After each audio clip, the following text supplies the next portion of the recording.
So, hello Scott, how are you? Hello, I'm good. I'm very well, thank you. How are you? I'm fine too. Oh, I want to introduce myself first. I'm Lutfi from CreativeDisc, online music media in Indonesia. So, this is my. Amazing. So this is right now. I'm interviewing you, Scott Quin, and where are you right now? Where are you right now? I'm in Hackney, East London, in the UK. London. How is it? How is it? How is it in London right now? It's quite hot at the minute, out of nowhere. It was like snowing 2 weeks ago, and now it's like 30 degrees. It's quite warm. I'm not used to it, but it's great. And we're all kind of slowly coming out of lockdown, so it's quite nice. Okay, what time is it in London right now? It's like 12:30, so half midday.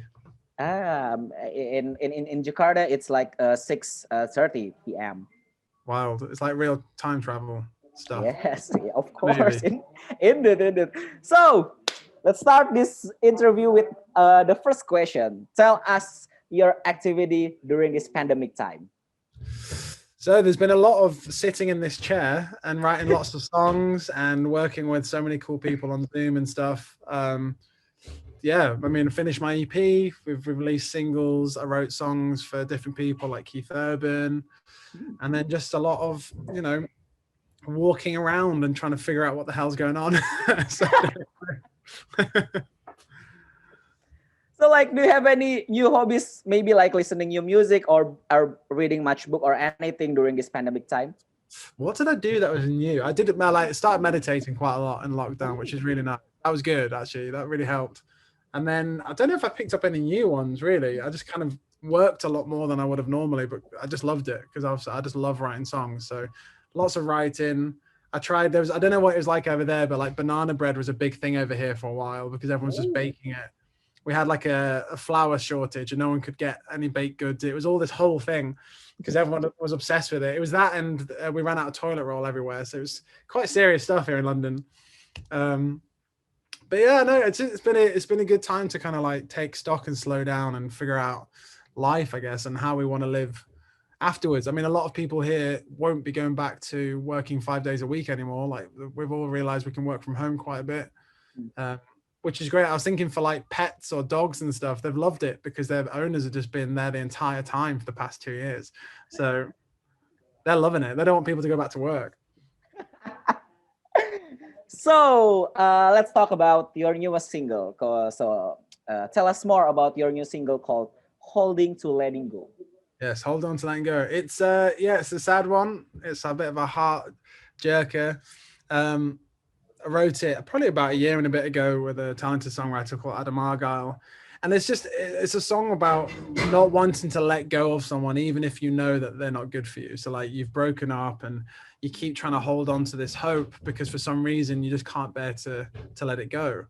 And me and my collaborator, my co-writer, had shared this experience and we'd been through this, but we had no idea the impact it would have on people in real life. And so when the song came out and people were sharing all their stories and being like, wow, you've put words to a feeling I've had for so long, but I felt confused by, that blew my mind.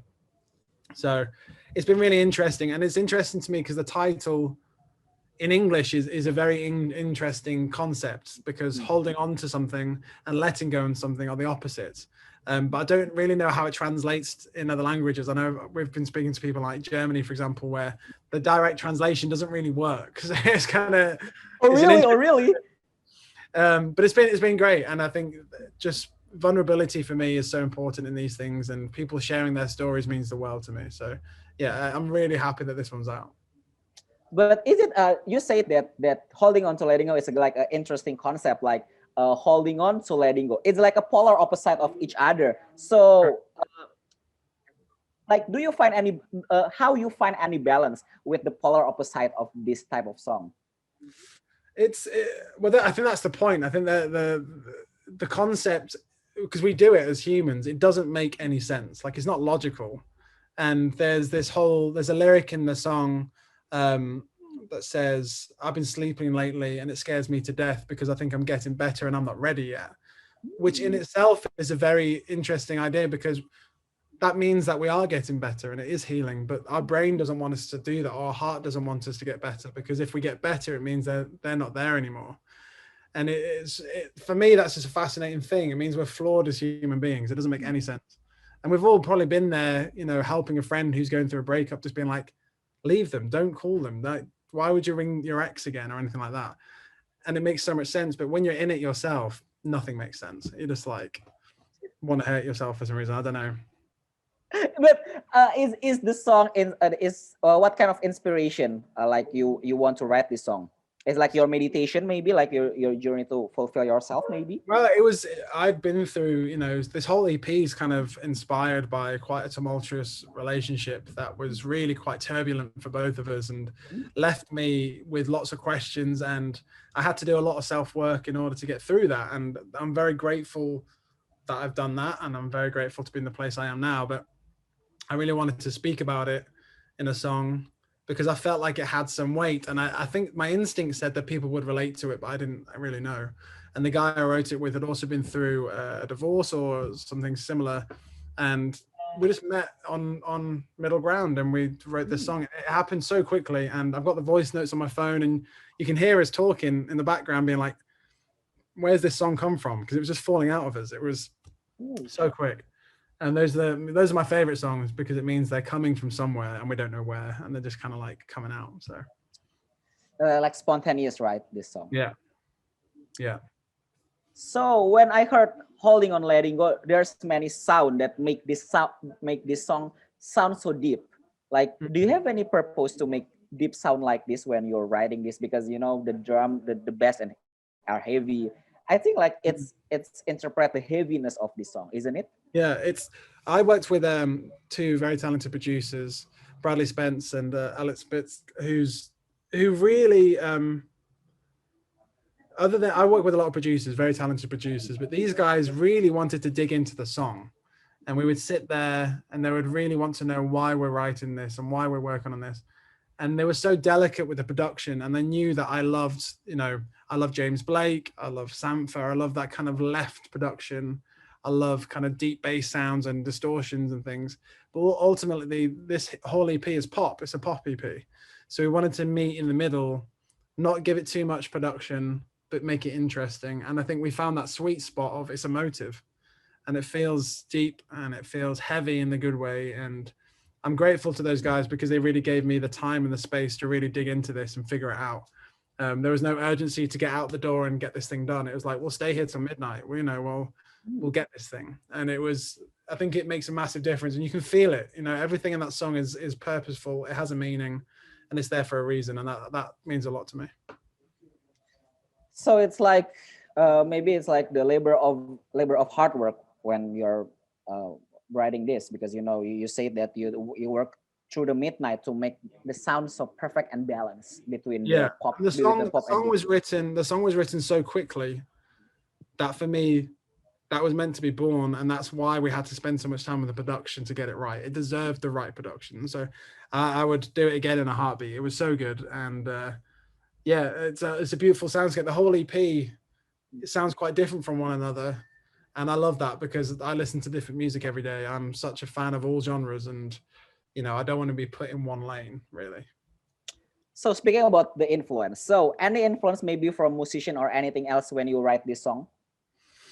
That massive, you know, growing up, I listened to all sorts of music from like Stevie Wonder to Michael Jackson, the Carpenters, Billy Joel, all sorts of different music, and then played in bands and orchestras. And so I've had a lot of different musical backgrounds. And then recently, like I'm a huge fan of Phineas's work. And he's someone that I'm yet to meet and yet to work with, and I really hope we can one day. He's got that gentle touch again.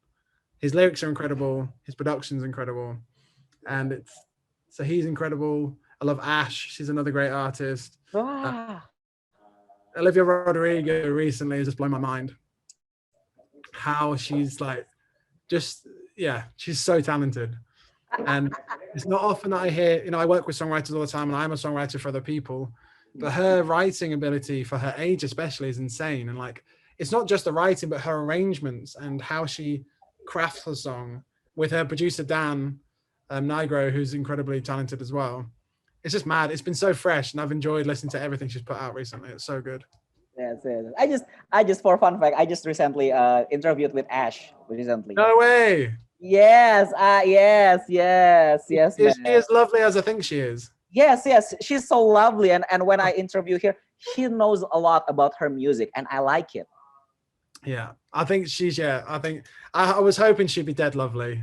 I think she's like Yes, sickeningly nice. yes, yes. She's speaking so nice and so honest. Like. Oh, speaking about Asian, you say that that you like Ash, Phineas, and Olivia Rodrigo, and all of it. It's making a new trend called honest music with a deep lyric, with deep music, right? Yes, I like like that. Yeah, yes. Is your approach on your music is like honest songwriting too? yeah. I mean, I have always. It's been funny when I never knew I was going to be a solo artist. I was in bands for years. I didn't really see it happening. And then when a few of my songs did get attention a few years ago, Mm. I was kind of thinking like, why? And like everyone's like, yeah, your voice sounds good. You know, I was like, cool, cool, cool. But the main thing was that it was vulnerable.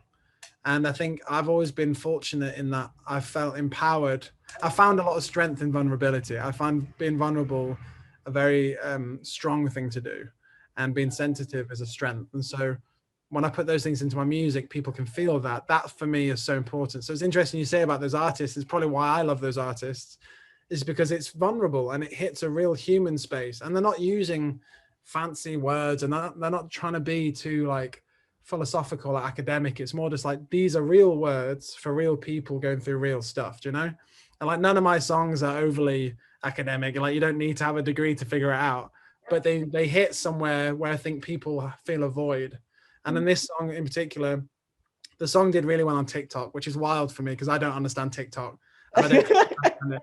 But I put up a video and it got like something like 750,000 views or something. But all the comments are like, you've put words to a feeling that I couldn't understand. And that for me is just like the best thing. I'm like, cool. I'm helping people heal. And that I could die happy now. That's so good. So you're surprised that your song got viral on TikTok, isn't it? Oh, I don't understand TikTok at all. I feel like an old man.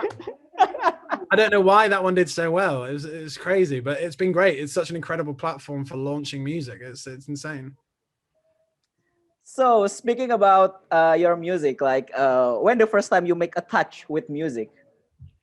I've been doing music my entire life. It was like as a baby, I was like hitting pans, and my mom like sings well and she plays a few instruments. My dad isn't very musical, but he loves music. And I just grew up. When I look back on it, I grew up in a house where music was always Mm, playing.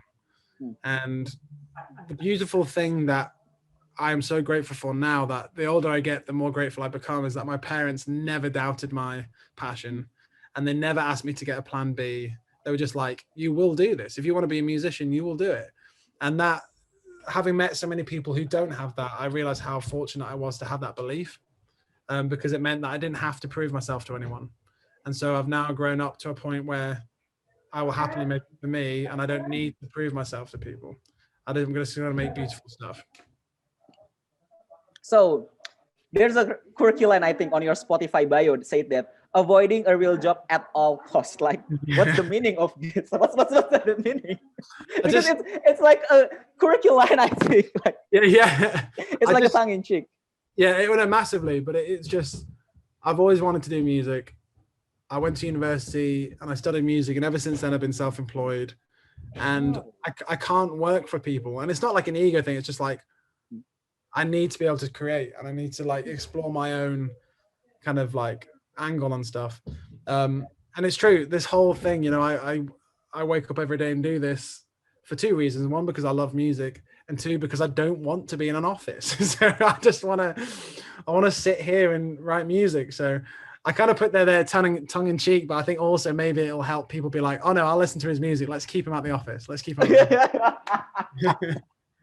but do you find maybe like any pressure and struggle to make a job like a self-employed or full-time musician, like?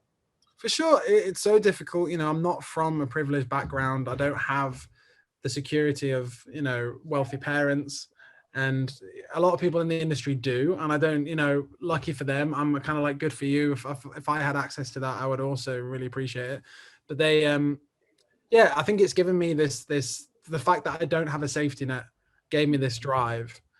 And I was just like, I will just make it work. And I've always done that throughout my whole life. I will just make it work. And there's no point in spending your days anxious over things that haven't happened yet.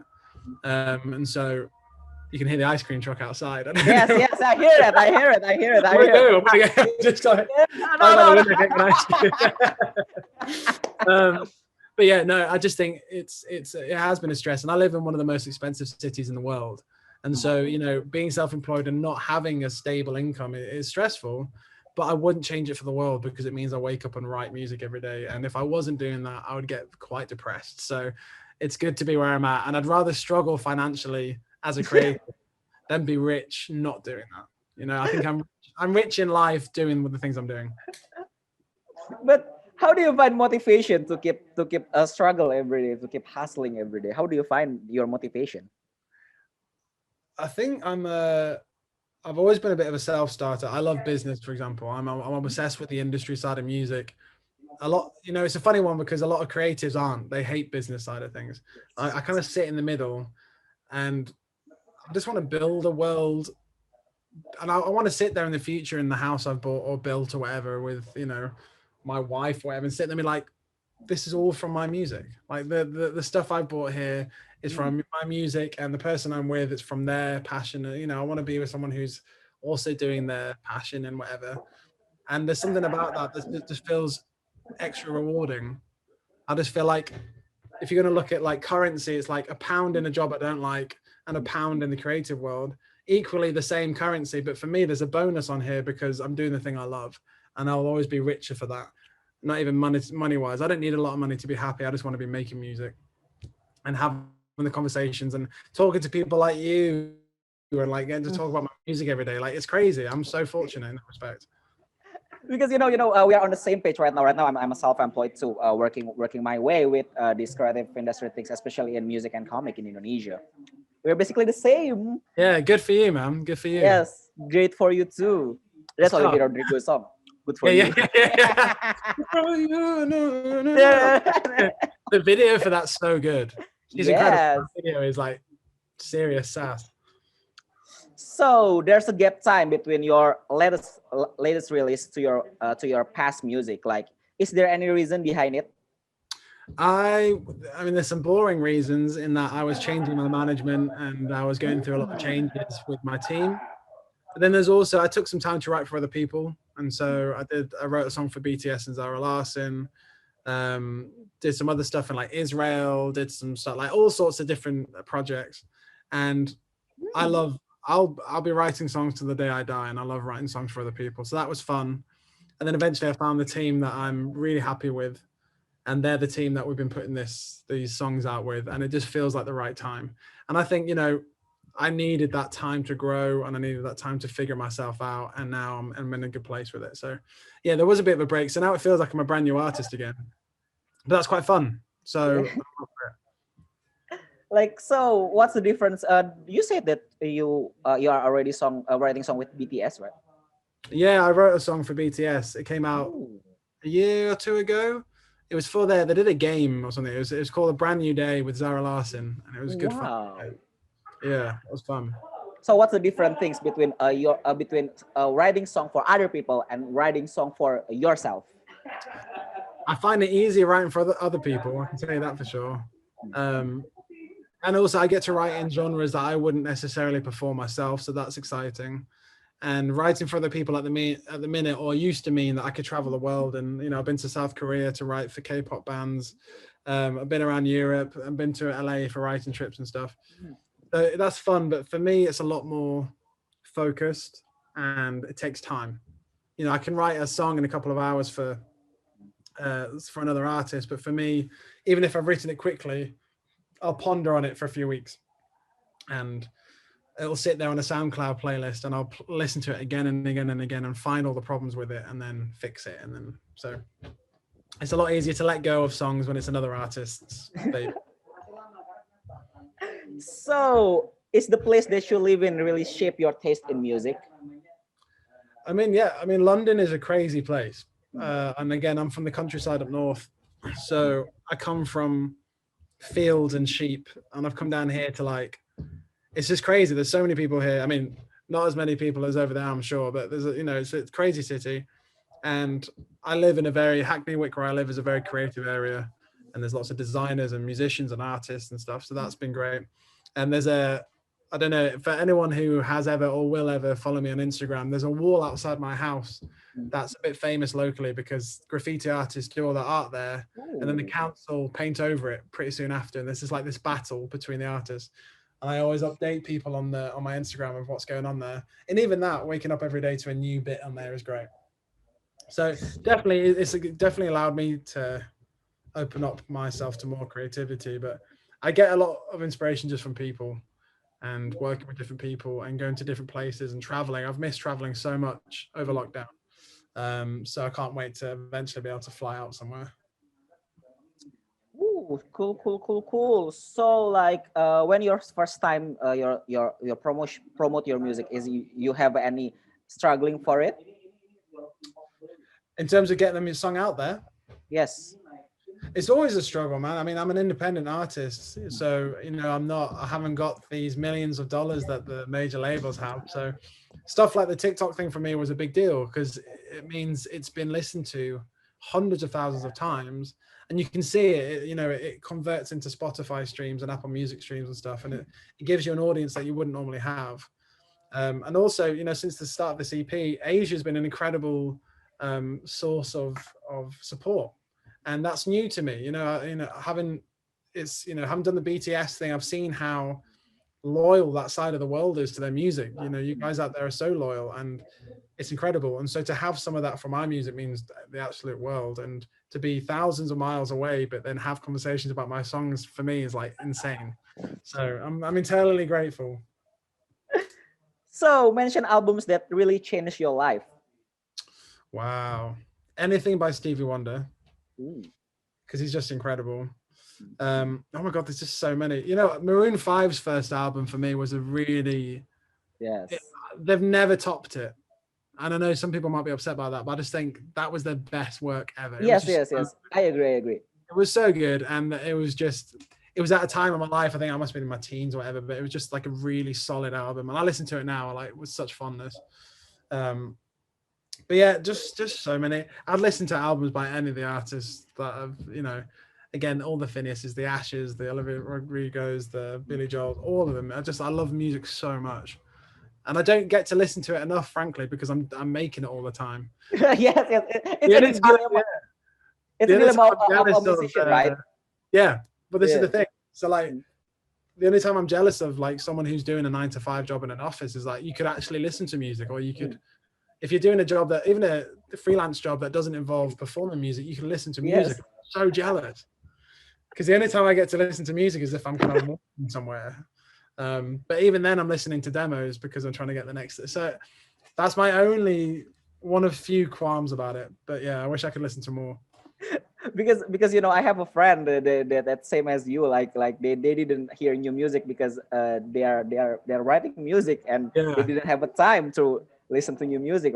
It's crazy, and there's so much new music. Like I'll go into a session, they're like, have you heard the next whatever single? I'm like, no, I haven't. I literally don't know who half of these artists are. So who knows? So Scott, mention 5 things we didn't know about you. 5 things. Okay. I'm vegan. Ooh. I am a test tube baby, which is interesting. I'm from Yorkshire, so I'm from North Yorkshire in the north of England. I play piano, guitar, I sing. I'm 6'2", if that's of any interest to anyone. And I'm allergic to celery. Why? I don't know. I didn't choose to be. It just doesn't make me feel good. Okay. So my last question is, what's next for Scott Quin? Next, we've got the EP is going to come out in July, and then we're going to look at, I'm just going to keep writing and release some more music. But as soon as lockdown ends, hopefully I can come over to Asia and I can, start doing things in person and gig more and all that stuff. But just more music, lots more music, and hopefully just building this base of, I don't know why I struggle saying fans. I don't know why I feel more on a level where people want to say supporters, but people who are supporting my music, I just can't wait to grow this bigger community. and just keep hopefully delivering songs that help people heal. So Whoa, that's a big message coming from you. You're a self-employed musician, and you know we are on the same pages right now. Me with managing my friend of musician in here, like it's been a really nice to talk to people who same page with you, who struggle the yeah, same man, with for you. sure. It can feel quite isolating sometimes because it's just you're the only person motivating you. So there's no boss to speak to. Do you know what I mean? So yeah, it's good to have equal conversations with people. Oh, yes. Thank you very much. Before I wrap up, so Scott, I just sent a direct message to you. Can you say it for my media? Sure. Hi, I'm Scott Quin. Check out my interview on CreativeDisc.com, the #1 music website in Indonesia. Okay, so Scott, it's been a wow, man. It's been a really a nice to talk with you because you know we are on the same pages. I'm right now managing much of new, new talent in Indonesia and talking Sure. to another people who has same pages in another country that far from Indonesia. It's been such a pleasure to meet. I'm so glad, man. You've been great. Thank you so much. I appreciate it. Thank you so much. So sadly, we have to end this conversation. I want to talk to you very much. You're so insightful as a self-employed musician. There. So good luck with your all your endeavor. Right. Oh my God! Right. Oh my God! I really glad we are on the same pages. Yeah. it's been a short interview, but you know it's nice to talk to the people with the same frequencies. Right. For sure, man. For sure. I appreciate it so much.